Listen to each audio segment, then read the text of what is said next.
What do you see as the biggest challenges in conservation? The growing human population. Because where we are, there's nothing else. And do you have views about what should be done about that? Can't you guess? Well, it could be on a spectrum from mass sterilisation to greater availability of contraception. I don't know what your views are as to what can be done about it. Well, I think it might be described as voluntary family limitation. I grew up in the 1960s, watching those TV commercials with those starving kids in Africa who stared vacantly at the camera with sad eyes and distended bellies. And in 6th grade, my Glee Club teacher, Mr. Collins, had us change the words in this song we were singing. 3 billion people in the world to 4 billion people in the world. And I was shocked. I couldn't believe that the population was so big. And I was even more shocked because no one else in the class seemed at all disturbed by this fact. A couple days later, I told my friend Susie Hollander that because there seemed to be too many people in the world for it to handle, that I wasn't going to have any kids. And she looked at me and she replied that she was going to have 3. This is unsustainable. I am not a bigot. Mother Earth is dying because I exist. I trust these philanthropist eugenicists who just want what's best for me. I am an empowered and free global citizen. A war over resources? Or will it stop growing because people choose to have smaller families? And by smaller families, I mean one-child families. And this is where people start getting nervous talking about overpopulation and population issues because they're scared that I'm going to take away their rights to have children. But I don't want to take people's rights away. I want to give people rights. Hi, we're Natasha and Luca, that vegan couple from YouTube and other social media. The time has come to make animal rights history. Join us in London on October 7 for the Animal Rebellion. It's a 2-week disruption, but you can come for any time you're able to. Taking direct action for animals to disrupt business as usual and demand serious change from governments is what the animal victims and the planet desperately need. Hey everyone, we're in Lisbon, Portugal. We are disrupting in a supermarket, or a shopping centre I should say, with lots of restaurants around us. We have about 23 activists with us tonight and we're playing the screams of animals.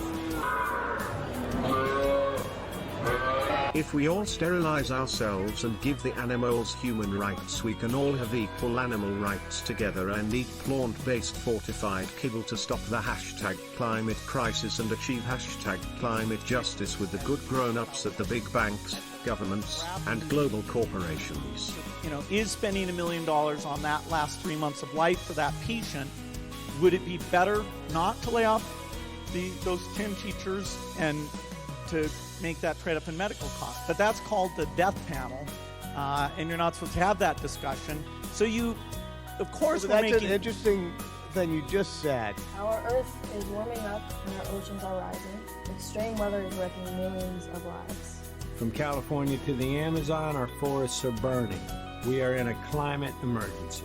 We cannot let this happen on our watch. Up to 1 million species are becoming extinct because of mankind's actions, and time is running out. History shows us that when enough people rise up and demand change, those in power have no choice but to act. Millions of people around the world are taking to the streets on a climate strike, demanding our leaders listen to the science and act. We must take back power. That means voting for leaders who care about the future of our planet. Join in supporting environmental movements like Greenpeace or Fridays for Future, a global youth movement inspired by Greta Thunberg. And doing what we can to live in a greener lifestyle, like cutting out meat and dairy in your diet and reducing plastic use. I mean, the population's going to have to stop growing at some point, so why not stop now? Instead of wishing that some invention or technology will save us that doesn't even exist yet and we're not even sure works. So for everyone to have quality of life, the number of humans on Earth needs to go down. And I believe that it needs to go down to 2 billion people, which sounds radical because there are 7 billion people on the planet today, but it's actually the world population of just 80 years ago. So let's change our idea of what the ideal family looks like. And let's not be afraid to talk about overpopulation, because it is not about taking rights away from people. It is about giving opportunities to women, children, and future generations. And lastly, let's be part of the solution. The Red Brigade symbolizes the blood that connects all of us.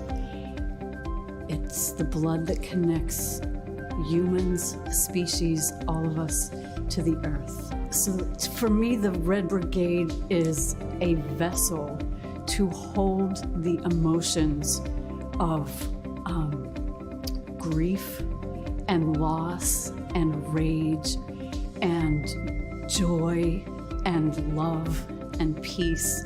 And it's those emotions that connect all of us. And we work, or we try to work as one, which symbolizes that we are all connected. We act as one. We move as one. We are all one. Everything is relative and morality is subjective, so we must act together to save the planet. You are highly evolved gods who evolved by random chance through evolution that created something out of nothing in a meaningless cold material universe that evolved life out of nothing by transforming cosmic ponscum into monkeys who must save the planet by getting rid of themselves and creating a totalitarian technocratic global monoculture society. We must eat nutrient-fortified kibble in our smart cities and pay for our cockroach milk and VR porn with carbon credits so the IMF, World Bank and Fortune 100 can save the planet from the evil CO2 we exhale, and poor little Billie Eilish can have her future back. I am not deceived. Pop culture is healthy and is not programming me to self-destruct. I will save the world by eating sustainable vegan kibble and demanding the government give me the same rights as animals. I am not being dehumanized. I am empowered. Veganism and vasectomies should be mandatory. Jeffrey Epstein committed suicide, and I trust the people on the TV screen. Peace, Reflections.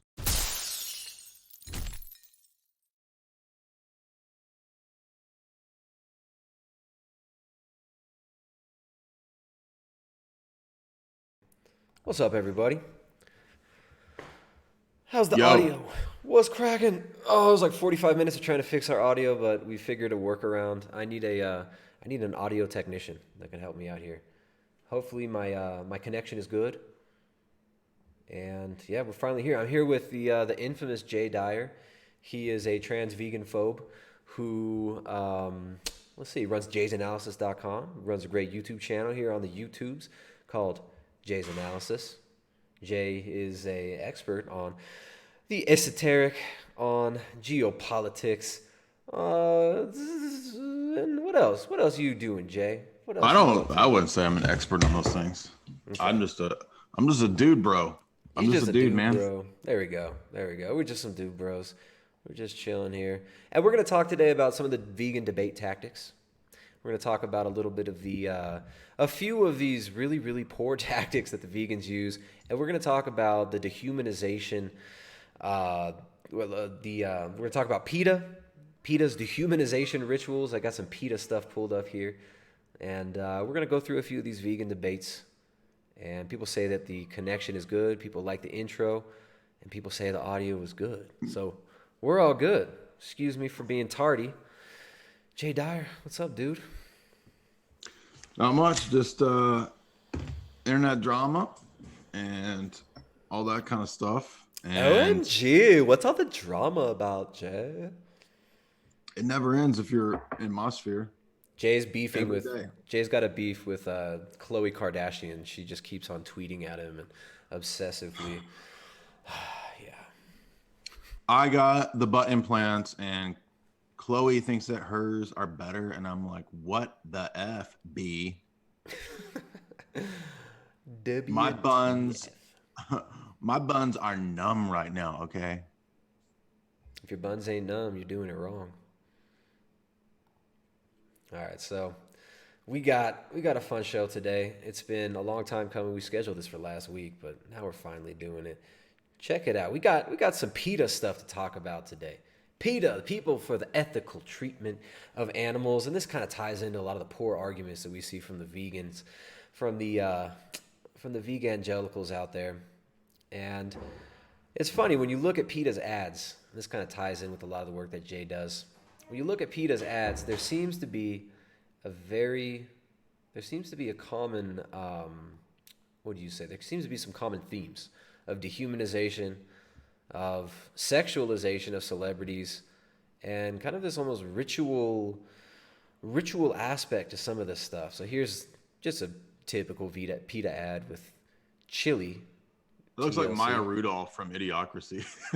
I can't tell who that is. It's like Maya Rudolph with a browner filter. Like, upgrade. My pimp name Upgrade. Beaten, lonely, and abused are the words on this, right? Is that somebody famous? I can't tell. I don't know. It says chili of TLC, so I guess it's from TLC, the band. Oh. Don't go Left Eye and Chili. Waterfalls. You guys Please want stick to the vegan kibble that you're used to. So we got that one. We got this one kind of. You notice, by the way, so she is an animal. So the idea is humans are animals. Just animals, man. Here, humans Just are animals. the earth, right? We are. You look at Gaia here. This kind of earth worship picture. Maggie Q. You know, the earth as a woman's body. The earth is your womb. The earth is your mother. Ooh, Go dang, vegetarian. dog. Earth looking sleek. Dude, Earth looking sexy. Earth needs some nipples. Earth need to reinstall some nipples. You got to upload That's them. that fat Earth, PHAT, fat Earth. Earth forgot to evolve her nipples on that one. There's another. This is a common one, right? So people as animals, right, with the different cuts of meat that you could see right there. Let's see. We zoom in on this. I can't really zoom in for the keyboard, so it shows the round, the loin, the Why rib. are you treating girls like meat? Yeah, okay. Yeah, here we go. Yeah. This is a famous one, Pamela Anderson. Oh, Pamela Anderson. Yeah, got the feet, the A leg, woman the round, the a rump. woman who portrays herself like she is an object and a slab of meat for her entire career, Isn't that and now funny? she's tired of being objectified. Isn't that funny? So PETA is all about this type of ad, right? This objectification of celebrities, kind of this ritual animalization go. of them. Joaquin Phoenix, that beautiful one eye symbolism there. We are all animals, bro. We're all animals. Yeah, I like that in your video you mentioned Joaquin and his sort of cult upbringing, because I think that has damaged a lot of these Hollywood types. That's why they're so easily malleable for these kinds of propaganda ads, is that they've already been through some kind of, like you said, processing, mind control processing, and really the whole Hollywood pop culture matrix is a giant processing center, just like you would process, ironically, a bunch of cattle coming through the factory, processing center. So we are in the mindset of the elite, like animals. We are animals, cattle to be tended, to be farmed, to be chopped up. Yep, absolutely. And this is what this imagery is constantly reinforcing here. We're just animals. You're all just beasts. And you know what else? Yeah, go ahead. I'm sorry. Well, I was going to say, like, they act like they're trying to advocate for the animals, but it's the unconscious message that actually really is important here, right? What hits your subconscious, what hits your unconscious mind is not, oh, let's save the animals. What hits your unconscious mind is this: we are all animals, and speciesism live vegan. This dehumanization, this butchery of humans is being referenced here, right? We're going to butcher Pamela Anderson. We're going to cut the rump, cut the ribs, cut the shoulder, and it's it is, just like you said, very dehumanizing. So this reminds me of like this name the trait stuff where you have the reductionism. So basically the assumption here is a metaphysical reductionism, to where we can reduce like all beings that are animate, you could say, since they have similar traits or characteristics, they must be the same type of thing, right? Mm-hmm. So because an animal and a human have similar characteristics, they must all have the same origins. Now, in other words, the argument that's put forth is premised on things like evolutionary biology, premised on naturalism, which are metaphysical assumptions that underlie the argument that there's no distinctive trait that a human possesses that makes them different from an animal. Now, this again is based on a metaphysical assumption that's not proven. But what all of these ads reinforce is the assumption that because we have a biological component to our being, you know, we have skin, we have bones, we have organs, we have these features that animals also have. We must therefore just be a more complex, or perhaps not even more complex, version of an animal.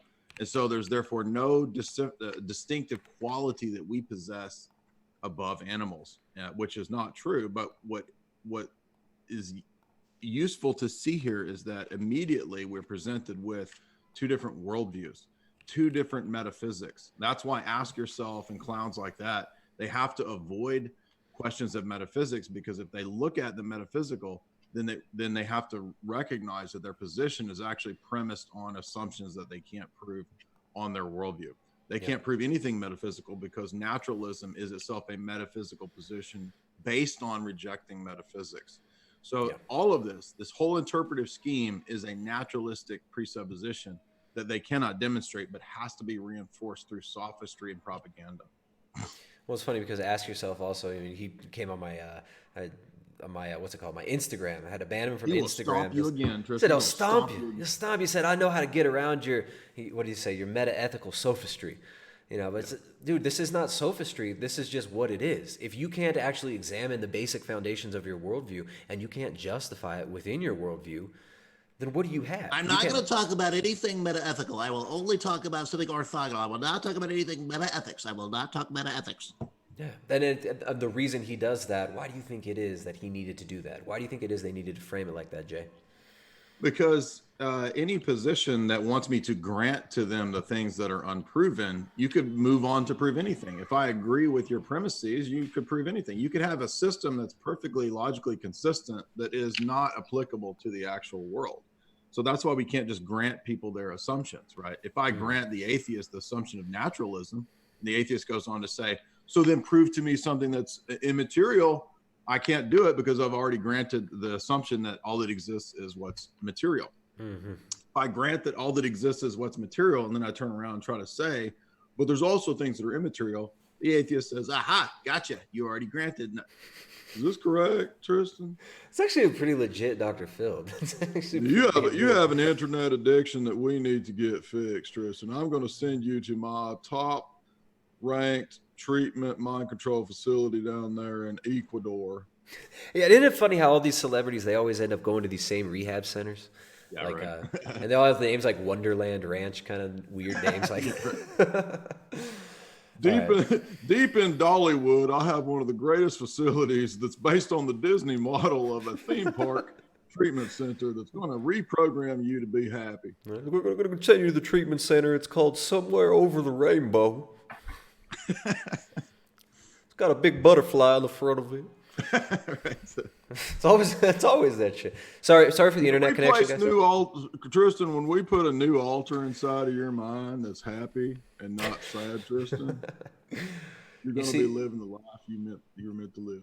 It's funny how all these celebrities they end up cycling through Dr. Phil and Ellen and I guess Oprah. I don't know if Oprah's even on anymore, but Ellen and Dr. Phil seems to be like the standard. Right, like Aaron Carter, you see him recently having like breakdowns, and I did see that. Yes, kind of weird, kind of funny. Sorry guys for the internet. Every once in a while it might cut out. We've had a new fiber optic line installed here, and I think there's some adjustments and changes being made from the office. Apologies if it does cut out. You could blame Jay.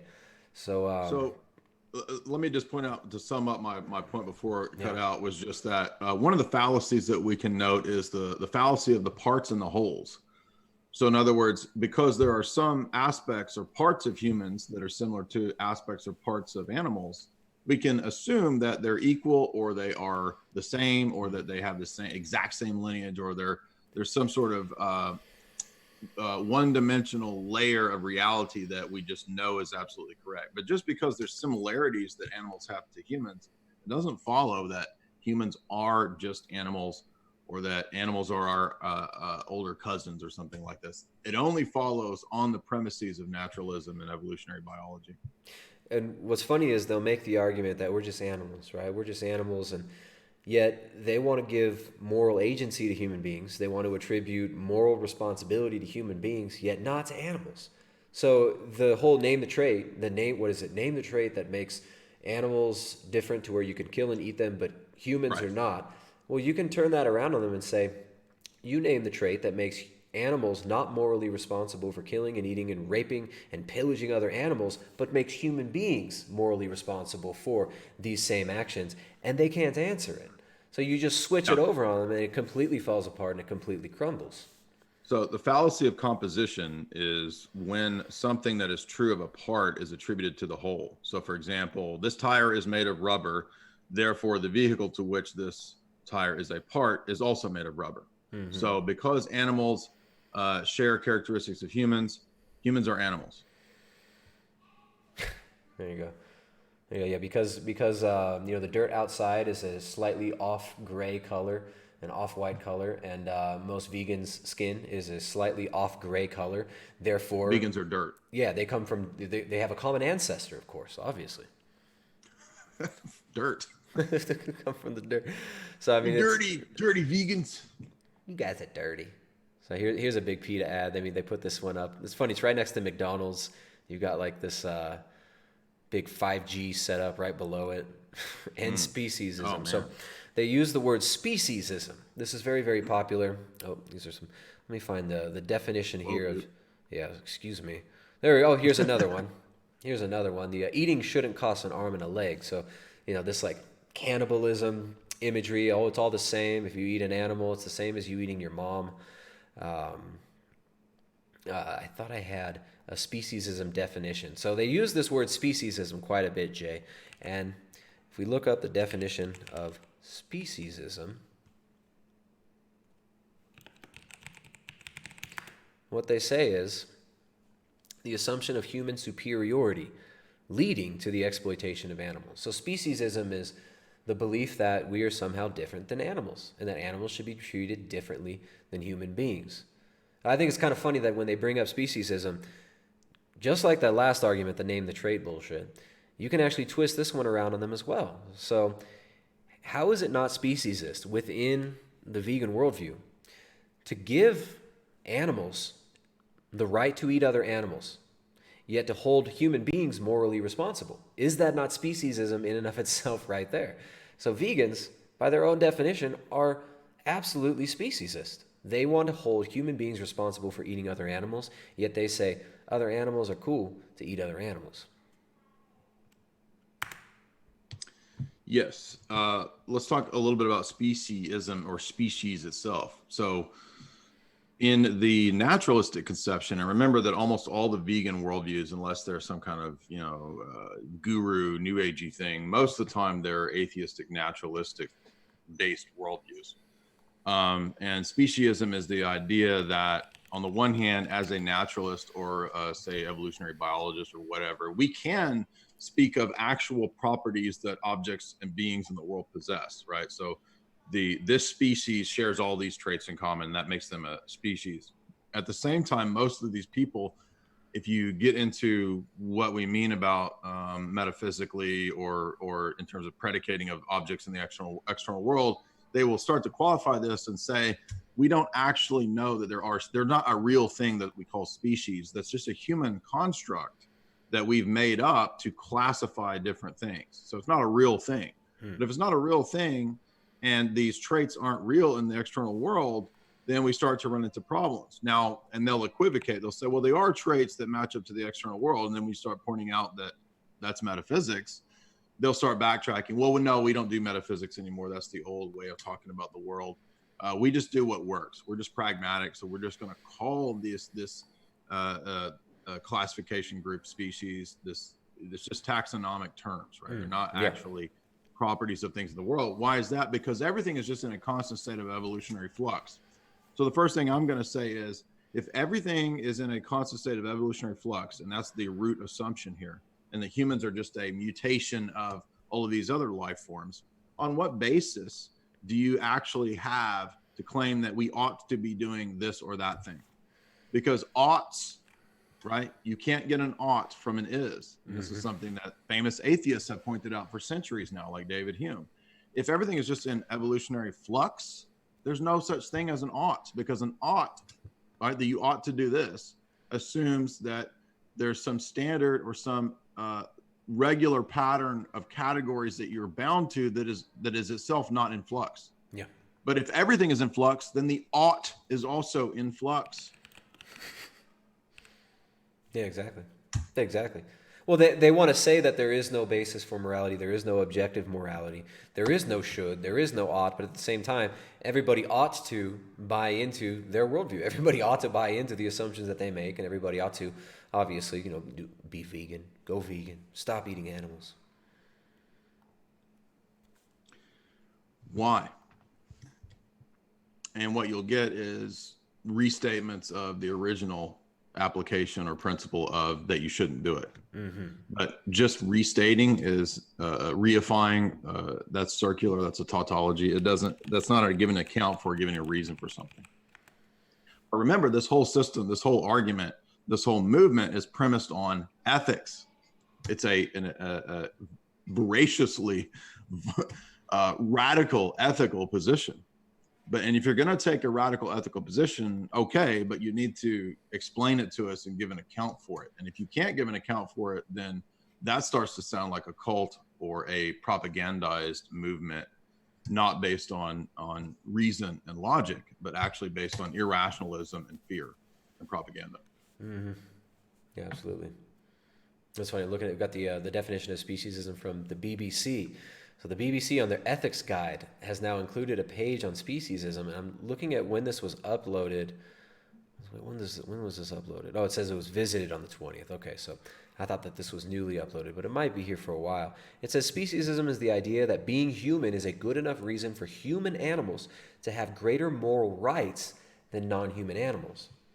Yet in the vegan worldview, they don't attribute moral agency and moral responsibility to animals for eating other animals. So therefore, animals are given more moral rights than human beings in their worldview. That would seem to be a trait that we possess that animals don't. So it's moral responsibility. That's a trait that humans possess. But I thought we're supposed to name the trait. Now, that's not a trait that would justify necessarily, if we accepted ask yourselves assumptions, that's not a trait that would justify killing and eating animals, but it does start to point in the direction to the fact that on their own view, they will attribute traits that distinguish animals from humans. Absolutely. So another argument we hear, let's see, what's another one of these common vegan arguments? We talk about the speciesism issue. A lot of times you see a lot of appeal to emotion, right? And this catches a lot of people. The appeals to emotion, don't you feel like it's wrong to murder an animal? Don't you feel like it's wrong to slit an animal's throat? Very often go into that one and kind of preying on people's natural urges to protect the innocent, right? So they'll compare animals with children. They'll say, oh, look, a pig has the same level of cognition as a 3-year-old child. This is one you hear very often. And how are they defining this? How are they getting the idea that a pig has the same level of cognizance of cognition as a 3-year-old child? They're going to appeal to behaviorist sciences. They're going to appeal to the fact that they both have neurotransmitters. Well, if you ask them what the defining feature of something that should not be exploited is, they'll say consciousness, right? They'll say, well, anything that is conscious, anything that is sentient should not be exploited, should not be used for food, and they should be allowed to live out their lives in peace naturally, right? So sentience, when you ask them what sentience is and how they define if something is sentient or not, they can't answer that. Right, so what is sentience? What is consciousness? These people can't define that, especially within their materialistic worldview. Now, a lot of them will go into this. A lot of them will go into their new agey, wishy-washy stuff, and you just know, you just feel, but they can't define sentience, and they can't tell us how they can define or how they can tell if something's sentient or not. Yeah, I think that this is just another place of ignorance on the part of the people who are led into these kinds of movements, is that they don't realize that for the last century, in, for example, philosophy or the philosophy of mind, which is its own branch of philosophy. There have been tremendous debates and it's, I would say, ultimately futility on the part of the naturalists in trying to define or explain how in a materialistic, naturalistic worldview, there's such a thing as consciousness. For one, the problem of determinism, right? A lot of the people who accept naturalism seem to think that the logical conclusion is determinism, right? I mean, Sam Harris very famously has this kind of view. He's not, I don't think he's a vegan, but point is that he exemplifies someone who says essentially like, well, we don't really have a basis for consciousness because if all of our actions are determined by naturalistic processes, then consciousness itself would just merely be a part of that determined chain of chemical reactions. So that's not really consciousness. So you think that you're experiencing your own volition and choice, and you're doing this thing over that thing, and you're morally responsible. But in actual fact, you're just doing what the chemical reactions have determined you to do. You're just a bottle of Bubba Cola fizzing over who thinks that it's conscious. It's not actually conscious. There's no difference between you and the Bubba Cola fizzing over, the Diet Coke with Mentos in it bubbling over. There's no difference other than it seems like you're different. But now, wait a minute. That's starting to cause a problem for a view that wants to be so hyper ethical over things like animals, doesn't it? Yes. But there is no definition or explanation of consciousness on these views, much less an explanation of things like logic, mathematics, any abstract entities. None of those things are material. They're not natural in the sense of having physical spatiotemporal location. Where's the law of logic? Where's the number 7? Well, it's not actually in physical extended space in some singular instance. Well, if that's true, then we start to realize that this system starts breaking down. And so not only is naturalism absurd, it actually precludes the possibility of knowledge, meaning, language, and ethics whatsoever. There you go. There you go. Now, I think it's funny how when you start to call these people on this, you tend to get them in this weird feedback loop where they don't really know where to go from there, right? They want to justify their moral claims. They want to justify their claims that they're making, but they don't want to admit that there is any metaphysics. They don't want to admit that there is something that's non-physical, yet they're constantly relying on that to make their arguments the entire time. So it's got to refute themselves. Right. This is the most basic violation of argumentation or logic is just a contradiction, right? So if you contradict yourself, that's violation of discussion and debate. And it's interesting because, vegans always want to debate, or at least a lot of the YouTube vegans want to debate, but they seem to be very ignorant of the logical fallacies themselves. Now, ask yourself, as an example, he's not completely ignorant of logical fallacies, but what he seems to have an awareness of and wants to shy away from is anything at the paradigm level. So if you'll just grant him his metaphysical assumptions, and if you'll reason along the chain of his metaphysical assumptions of naturalism, materialism, and this kind of stuff, then he'll take you to the conclusion of veganism. But we don't do that. We question the assumptions, and we don't grant anybody the just bare authority to say that, oh, their position is neutral. So what's assumed here is neutrality, that we can all just look at the evidence, that there's just a neutral starting point. Everything is the same for everybody, and we just read the facts. This is a very naive Enlightenment view of human nature, of objects in the world, and of epistemology. And it's very easy to refute that worldview when we talk about how do we justify our claims about the world. So that's the thing here, is that what I want to keep calling people back to is not just picking out this or that contradiction, but that you have a worldview. You have an entire view of the world, and that worldview is interconnected. What you believe about truth and truth claims is not divorced from what you believe about human nature. That's not divorced from what you believe about the human origins. It's not divorced from what you believe about metaphysics, what exists, what doesn't exist. It's not divorced from what you believe about ethics. For example, if you have a truth claim, assumed within a truth claim is the idea that you should follow what's true. And if you remember in that discussion, it took about an hour before Ask Yourself slipped up and said you ought to accept his arguments. Once he said you ought to accept his arguments, he admitted my entire premise the entire time, which is that